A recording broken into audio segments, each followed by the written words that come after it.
Cristo, no seu Evangelho.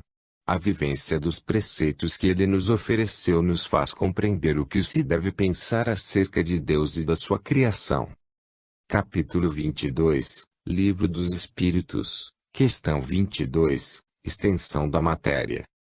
A dimensão da matéria é sobremodo difícil de ser explicada na linguagem terrena, por escapar das mais puras deduções que o pensamento humano pode atingir.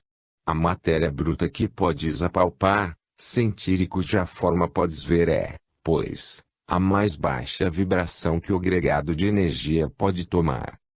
Às vezes, dois corpos materiais podem ocupar o mesmo lugar, por estarem cada um em uma dinâmica vibratória. Uma está expressa na forma e a outra, como fluidos sutis dentro da primeira. A ciência acabou provando que a própria luz é matéria, pela curvatura que faz ao passar por corpos sólidos e, se só a matéria atrai matéria, ela não deixa de ser a própria matéria em outra dimensão, formando luz.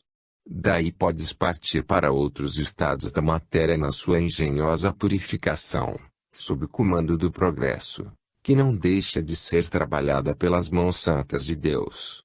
O próprio perispírito tem muito de matéria. Mesmo dentro da sua sutileza espiritual, e para ser intermediário do espírito ao corpo, é necessário que tenha nuances de matéria com antimatéria. A escala da evolução da matéria é muito extensa. O caminho conduzido pela evolução é de uma grandeza incomparável, no campo da literatura espiritual. Tudo que existe é concentração de energia, tudo que falamos, no mundo das formas, ela aí está concentrada por lei de afinidade, sob a ação da vontade de Deus. A ciência humana está à procura do elemento primitivo, de onde partiram todos os outros, pelo avançar e recuar dos fatos. Entretanto, este elemento primeiro está longe das cogitações humanas. Se o macro é infinito no seu avanço cósmico, o microcosmo tem o mesmo destino. As áreas de estudo oferecem a todos os sábios intermináveis lições, de maneira a mostrar a todos eles a sabedoria de Deus e a bondade de seu terno coração.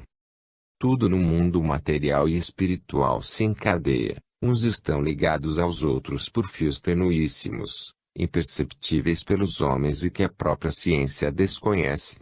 A matéria, mesmo o que chamamos de forma impenetrável, guarda segredos que os homens do amanhã reconhecerão. Ela também evolui, despertando algo dentro de si que a purifica, tomando novas dimensões e sensibilizando sua própria estrutura. É como, se pudéssemos dizer, a matéria se intelectualizando no perpassar do tempo e na extensão infinita do espaço. A própria aura que circunda os corpos físicos é matéria quintessenciada, em vibrações tais, que chegam a causar luminosidade em torno dos corpos físicos de onde ela promana. É um empuxo do progresso das formas, que alcança outro estado de existência. Daí é que devemos ter o maior respeito por tudo que existe no universo, em todas as faixas que conhecemos, por se tratarem de vidas criadas em estados diferentes, pela bondade e misericórdia de Deus. Se nada existe sem sua vontade, qual o nosso dever diante dela? Eis porque Jesus nos pede para amarmos a Deus sobre todas as coisas e ao próximo como a nós mesmos. O nosso próximo é tudo o que existe ao nosso derredor, porque nada há sem vida, e sempre dentro das formas vibra algo espiritual a convidar o seu corpo, seja ele qual for, para as linhas da perfeição, para a grandeza espiritual. O espírito desce na matéria palpável e visível, em busca de seu desprendimento e, para tanto, usa como laço intermediário a própria matéria purificada. Por que isso? Devemos responder que ainda é segredo que se esconde, por respeito à nossa evolução. O que podemos dizer, para que não fique sem resposta, é que o espírito reencarna porque Deus quer e acha conveniente. Capítulo 23, Livro dos Espíritos, questão 23, o que é espírito? Dificilmente se pode conceituar o espírito.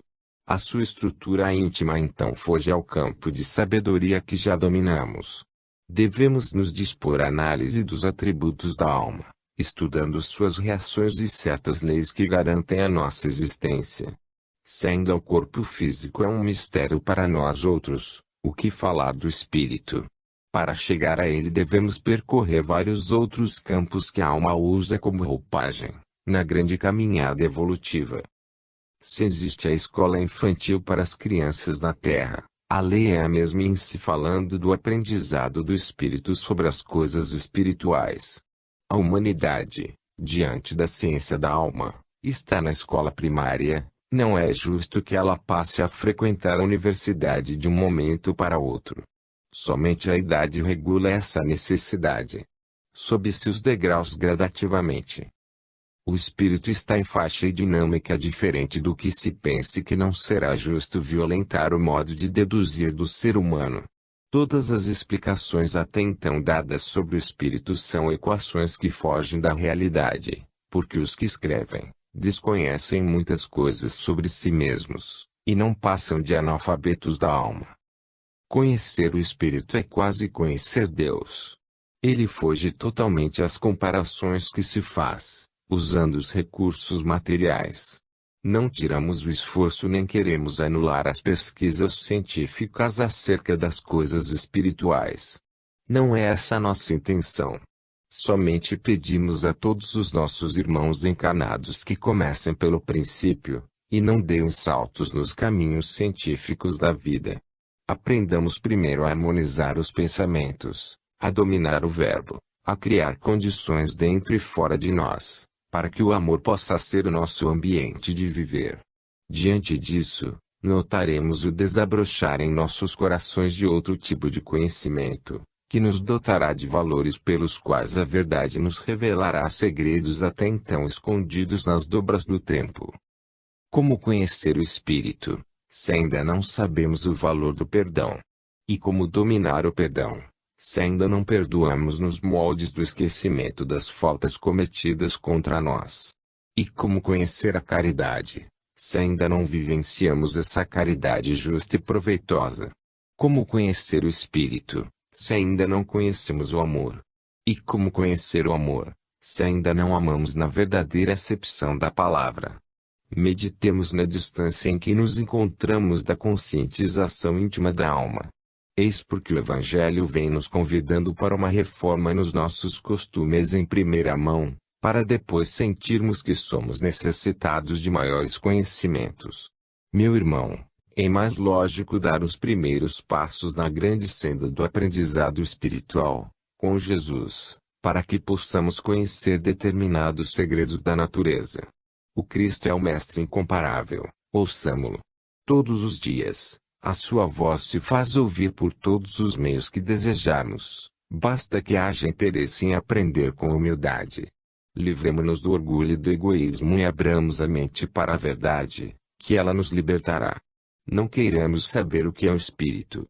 Por enquanto, somente e basta que saibamos que o Espírito é vida, sustentado pela vida maior, Deus. Nosso dever maior neste momento, e na fase em que nos encontramos, é compreender as leis e obedecê-las, é ativar a harmonia dentro de nós. Estaremos sentindo, desta forma, Deus na alma e o Cristo em nós, e a luz nunca se apagará em nosso coração. Todas as vezes que surgir a ideia de conhecer Deus e o Espírito, oremos com fé, que logo veremos e sentiremos a resposta que for conveniente às nossas necessidades de saber. Capítulo 24, Livro dos Espíritos, Questão 24, Atributos do Espírito. Na linguagem correta, a inteligência é atributo do Espírito e não sinônimo, por não ser igual à fonte de onde promana. Os valores da alma são inúmeros, por vezes incontáveis, na área do seu despertamento espiritual. As nossas comparações são pálidas, referindo-se ao espírito. A realidade é mais profunda e os arcanos esperam pelo tempo, para serem revelados, obedecendo às leis da relatividade que regulam os conhecimentos de todos nós. Como é bom conhecer a luz das regras e ter de ser dócil à vontade daquele cuja luz faz parte da própria vida. O espírito é uma chama onde se concentram todos os requisitos para a felicidade. No centro de seu energismo divino, vibra um acervo de faculdades ainda desconhecidas pelos sábios. A alma foi feita com todos os atributos da perfeição, por ter saído sob o fulgor da perfeição maior. Deus. Assim, o que chamamos de evolução, podemos chamar de despertamento.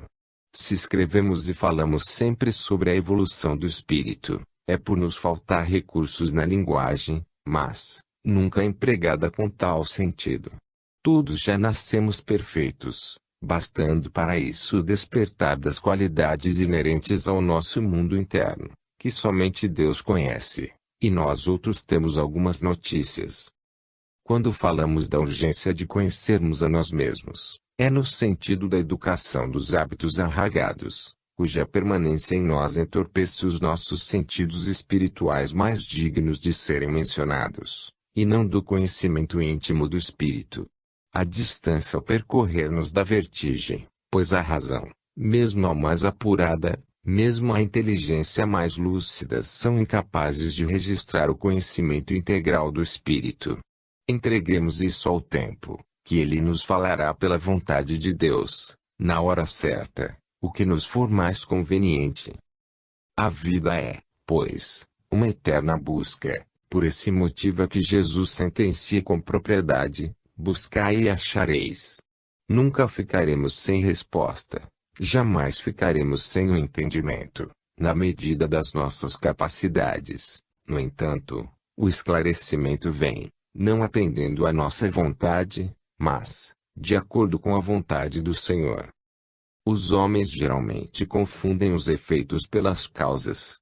As causas sempre se escondem no mais profundo, no silêncio da sutilidade, na harmonia da própria vida, e cantam em todas as dimensões que poderão manifestar a existência, para a glória do Criador. O Espírito é a essência das essências, é a harmonia do divino, é a luz das luzes que conhecemos, a sua candura retrata a sua genealogia. Diferenciamos o espírito das outras coisas pelo fator inteligência, que comanda a razão, pelo livre-arbítrio na escolha do mais conveniente. Entretanto, se estudarmos a natureza mais profundamente, notaremos inteligências esplendendo em todos os seus reinos, como, por exemplo, no próprio corpo humano, onde há o trabalho inteligente no mundo celular, que é o metabolismo. Já tivestes oportunidade de estudar a vida de uma árvore na sua feição mais rica de valores. Nela existe uma força inteligente comandando seu ciclópico corpo, dividido em trilhões de partículas obedientes a um comando.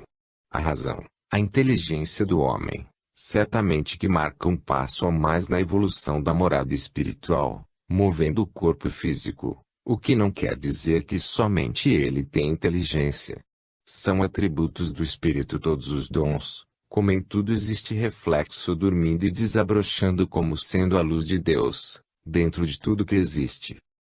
Estudemos, de mãos dadas, em todas as escolas do mundo, e ingressemos cada vez mais no estudo da escola espiritual, porque ela é um passo a mais para a nossa libertação. Alcançaremos a paz espiritual pelo trabalho de luz, na luz de Deus.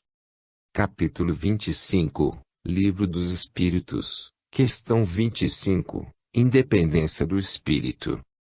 O espírito não é uma propriedade da matéria. São duas coisas distintas, e a resposta de O Livro dos Espíritos revela um segredo de difícil compreensão para os homens, dizendo que o espírito se serve da matéria para intelectualizá-la. Sem o espírito, a matéria não alcançaria esse empuxo espiritual e essa dinâmica inenarrável. Compreende-se, pois, que o estímulo do espírito no reino das coisas materiais a eleva, de sorte a colocá-la acima do estado de inércia. O espírito é a luz que vibra em alta ressonância na purificação do próprio ambiente e, se intelectualiza a matéria, o seu atributo desperta nela algo que dormia na profundidade física. A morada divina é o agente direto da divindade onde quer que seja, na missão elevada de acender luzes e despertar valores. Se o espírito fosse uma das propriedades da matéria, seria de menor valor que esta.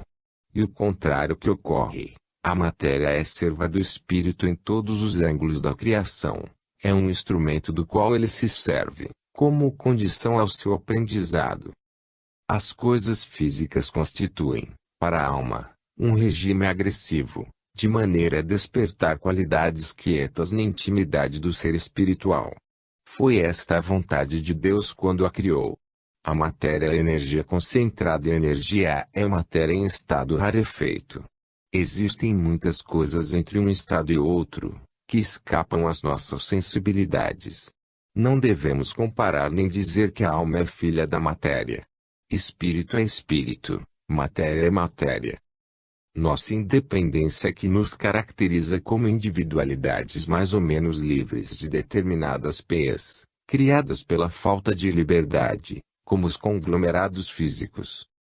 No amanhã serão conhecidos outros valores do espírito, acima dos que já conhecemos e que dormem ainda no imo da alma, no berço da consciência, esperando o chamado divino da divina luz, que desperta os talentos mais valiosos, que a excelência da vida proporciona aos seres que completaram o curso do amor na faculdade da Terra, para começarem outro em dimensão mais pura. O espírito vai ficando cada vez mais independente das coisas inferiores, e integrado na dependência de Deus, como médium da luz, com a missão de transformar as trevas por onde venha a passar, divulgando conceitos altamente espiritualizados e ensinando pelo exemplo, para a concretização da harmonia em todos os corações e em tudo o que existe. O espírito não perde a sua individualidade como muitos pensam. Ele é cada vez mais ele, na ascensão que deve percorrer e, o que é seu, é intransferível. Todavia, o celeiro de tesouros armazenados no seu coração espiritual é como que fonte doadora de recursos em todas as direções, como um só ajudar a vida e enriquecer o ambiente, para que as vidas da retaguarda se conscientizem dos seus valores e acordem com as suas próprias forças. Tudo o que temos é conquista na direção que a luz maior nos capacitou a caminhar, porém, nunca conquistamos algo sem Deus. Ele é, por lei, o nosso motivo de viver. A matéria é um dos corpos do espírito, intermediária dos outros na sutileza das afinidades, para que se complete uma unidade com várias divisões independentes. O espírito deve ser espírito na luz de todos os entendimentos. E cada um, encarnado e desencarnado, deve se colocar naquela esperança da felicidade individual como também no esplendor do amor coletivo. Roguemos a Deus que nos ajude a compreender cada vez mais a independência da alma, pelo menos no tamanho em que ela se encontra, referindo-se a nós mesmos. Capítulo 26, Livro dos Espíritos, Questão 26, Espírito Livre. A ciência vem trabalhando, pelos meios de que dispõe, para encontrar o espírito. Ela já sentiu a sua presença em muitas das suas pesquisas, e é por essa a verdade que o procura. Notamos o grande interesse de todo o mundo científico e filosófico na busca de mistérios, cujos fenômenos têm beneficiado todos os povos, desde os fatos sociais mais puros à fé humana e divina. O espírito é força. Dentro da força maior, Deus, que o alimenta e sustenta em todos os rumos, condicionando valores e desatando luzes em todos os corações. A alma, mesmo presa à matéria, é livre na sua essência. Ela tanto cede aos processos inferiores, quanto se interliga com o bem, dando forma à energia, para trabalhar no campo imenso da expansão das qualidades elevadas, que vibra em tudo. Pelo amor que irradia em todas as substâncias.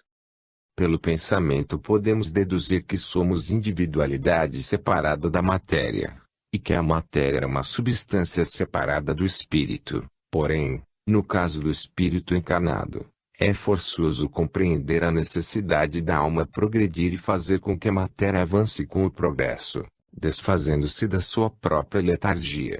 Quanto mais estudamos, mas vamos tomando conhecimento dos segredos da natureza, compatíveis aos segredos do espírito, e esses conhecimentos nos trazem certa luz e força, de maneira a nos libertar, ou ajudar na nossa libertação espiritual. Podemos conhecer o espírito sem a matéria. A experiência do momento pelo qual passamos nos dá meios para este conhecimento, não somente pelas experiências próprias, como pelas anotações e vivência dos outros. Cada trabalhador deste campo dá-nos-á uma parcela de confirmações da existência da alma livre da matéria.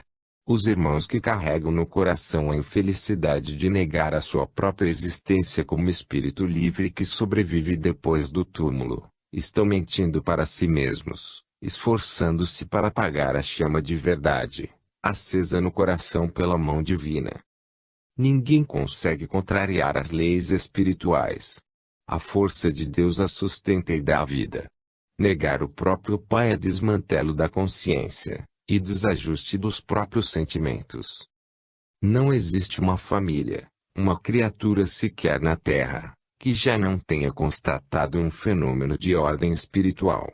Cada vez que o tempo avança, mais visíveis vão ficando as comunicações dos desencarnados com os que transitam na carne, trocando ideias, estimulando sentimentos e inspirando escritores em todos os campos do saber. Negar os fatos tão comuns entre os homens é torcer uma verdade que está desabrochando como o sol do meio-dia. O espírito é livre e comunica onde quer que seja, fazendo a vontade de Deus na instrução e no amparo a todas as criaturas da terra. Quem nega o espírito está recebendo seus benefícios pela água que bebe, pelas vestes que usa, pela comida que o alimenta, pelo ar que respira e pela paz que desfruta. Porque os espíritos do Senhor, em falanges do bem, têm ação em todos os reinos da natureza, para que surja a harmonia na criação. Se a própria ciência, nos dias que correm, já nos mostra muitas coisas que estavam antes invisíveis, e, se já desfrutamos destes véus que se suspenderam, como não crer no mais além? A carne é um dos véus inúmeros na escala infinita dos segredos de Deus. Se estudarmos profundamente os fundamentos filosóficos, encontraremos verdadeiramente o espírito envolvido em outros corpos, que lhe garantem a grande viagem evolutiva para Deus, o seu Criador. Entretanto, ele não depende do corpo para continuar a sua vida em outra faixa. O corpo é que depende dele para lhe garantir a forma a que usa como homem. Procuremos trabalhar para a maior liberdade, que nesse esforço, sendo uma prece, os céus nos atenderão, fazendo-nos cada vez mais livres. Capítulo 27, Livro dos Espíritos, Questão 27, Duas forças e um comando. A filosofia espírita é um assunto hiperfísico que enche a atmosfera de encantos e de esperança. A maior beleza dessa literatura é que ela nunca para no tempo nem no espaço, além de ser movida pelo progresso, que estimula e dá uma afeição divina às revelações. Há duas forças distintas, consubstanciadas no mesmo princípio, e um comando central com personalidade independente, como o comando único de todas as coisas, matéria e espírito, e Deus. Todavia, entre uns e outros, necessário se faz a existência de fluidos imponderáveis, cada vez mais puros, de conformidade com a pureza da forma ou da inteligência. Não podemos confundir essas divisões altamente distintas umas das outras, pelo seu modo de ser,